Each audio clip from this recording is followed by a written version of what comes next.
My name is Robert Rhee.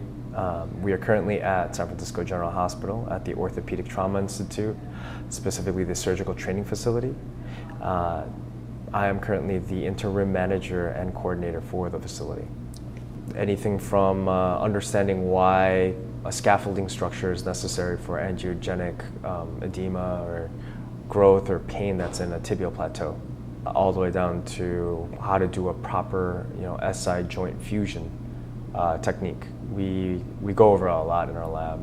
I'm originally from Chicago, so coming out here was a little different. One of the greatest things that I think I ever learned was art wasn't necessarily supposed to teach you how to draw. It was supposed to teach you how to see. And when you kind of pair that with science, which is taking your observations and starting to question why you see what you see, it tends to marry each other and kind of bet each other way better. So going into college and going into Berkeley, when I was doing my architecture degree and also my molecular cell degree, a lot of my structures kind of worked together. I took molecular cell biology concepts, principles, and I applied it to architectural constructs. I came here because specifically there's more of a biomechanical standpoint. You get to see how things actually work. Whereas in molecular cell biology, it's a little different. You don't get to see that as much. What you do see is the effects. Whereas with biomechanics testing and orthopedic trauma, where we are right now, the applications are a little bit more one-to-one. I can induce a fracture and immediately see how the bones break and what patterns. Figuring out how to fix them and how to mend them is another solution that you can apply immediately. Innovation-wise, we get to see a lot of new procedures, a lot of crazy ideas that come through our lab in terms of how to cool down a body, how to make it so that you can slow down someone's metabolism so that you can induce them into an almost coma-like state, or how to introduce stabilization in the spine for someone who may have scoliosis.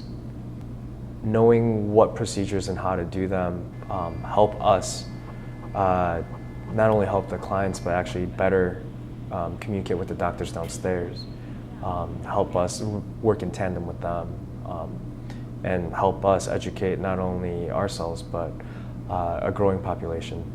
Science is able to cover a lot of different things.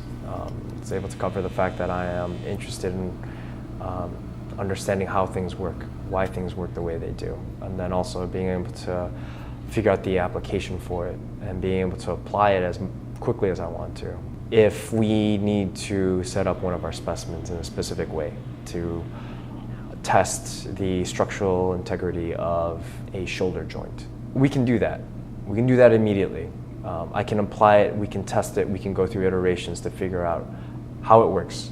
If we were to work with a biomedical device, insert it immediately and see how it performs, and continue to see its progression or degeneration. And so for me, that's great. I get to see the effects immediately. I get to learn quickly. I get to kind of be on my feet as fast as possible.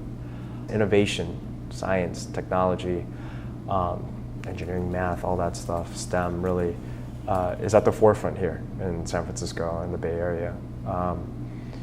The innovation's there, and being a part of it is exciting because you actually do feel like you're at the forefront. A lot of the research that I felt I was doing with all the different doctors I was working with, it seemed like we were doing something above the rest, above the cut. We were always competing with another team, at Harvard or at Johns Hopkins, trying to push to get this next paper out. And it felt like we were fighting for something also that was a greater good.